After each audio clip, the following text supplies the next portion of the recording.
welcome back to another Outdoor Philosophy. And today we're continuing our discussion on self-employment. Of course, we're not talking about like owning your own big company, if you've been following this. More like, small business, freelancing type things, working from home, stuff like that. And so the topic we want to dive in on today is to how to look for ways to expand your business, expanding your growth, expanding your whatever it happens to be. And what I want to talk about in respect of this is that looking for ways to get your name out, maybe marketing things, looking for jobs, looking for projects. And this is kind of where you need to figure out what it is you're doing and develop the niche based upon that. So, for example, most of your digital arts, whether that's web design, content building, maybe video production, maybe audio stuff, you can grab and look for jobs on freelancing sites. So currently, Upwork is a large one, and Guru.com, Freelancer.com. These are all sites that I've used to look for various types of jobs. People will put up what they need, and then people with profiles place a bid on that project. Now, the downside is when Elance and Odesk merged together, produced Upwork, basically it consolidated hundreds of thousands of things across two platforms into one, and now I find that platform very hard. I don't even have an account over there anymore. I could have a free account.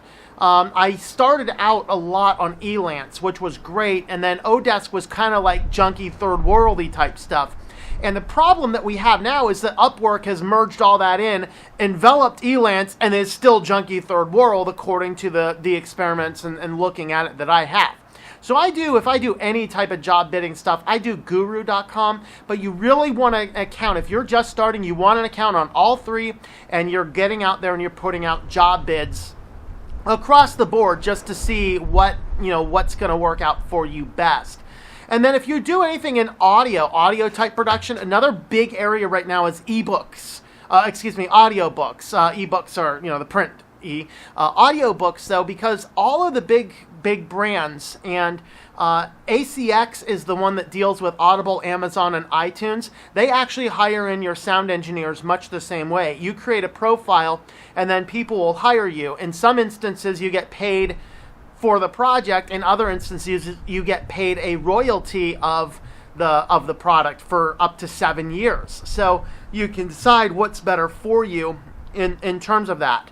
And those are all good places. Now, I do my audiobooks on Findaway Voices, which I think they also can connect sound engineers to people narrating.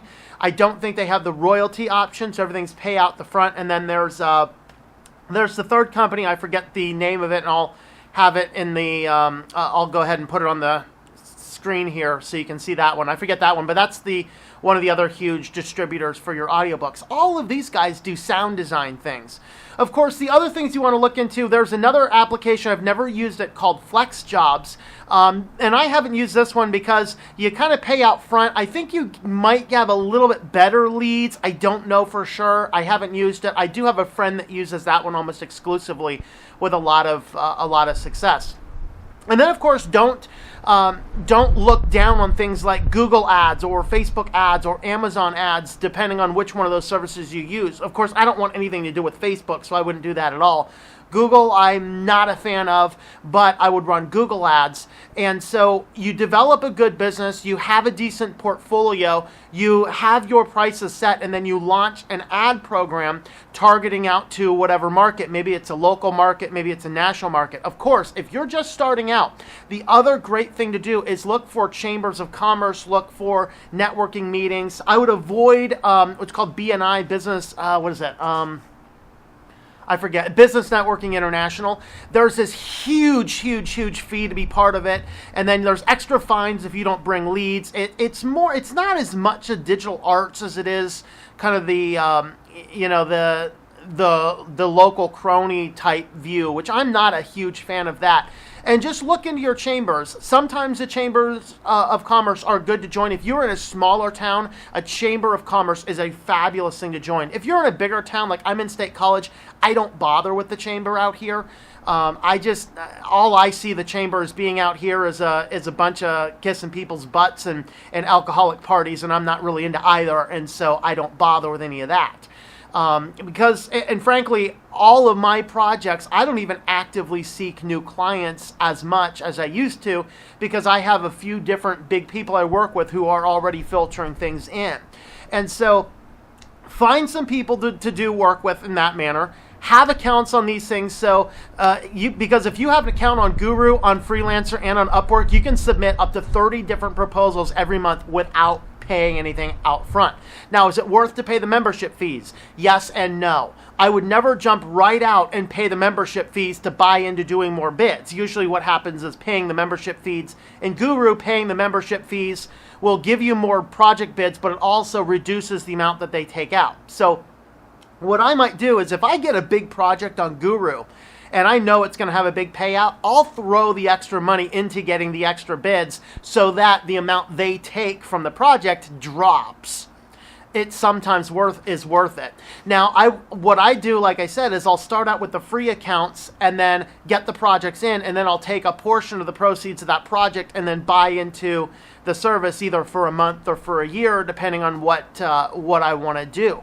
And so looking for all of those opportunities and ways to get your jobs out. So you want to have accounts on the freelancer sites. You want to potentially be doing ads. You want to look at networking groups. And of course, doing things like this, doing videos and things like this will also greatly help you out because it filters people in. I know I can point to specific clients that I have right now based on doing videos.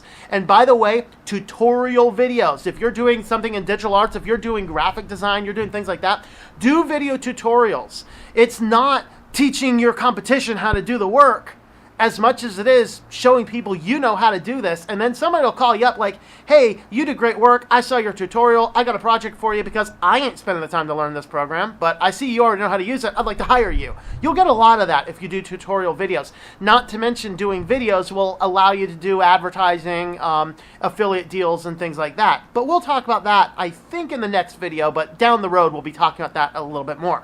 So that's what I have to say about finding job leads here as a self-employed person. So thanks for coming along on this outdoor philosophy.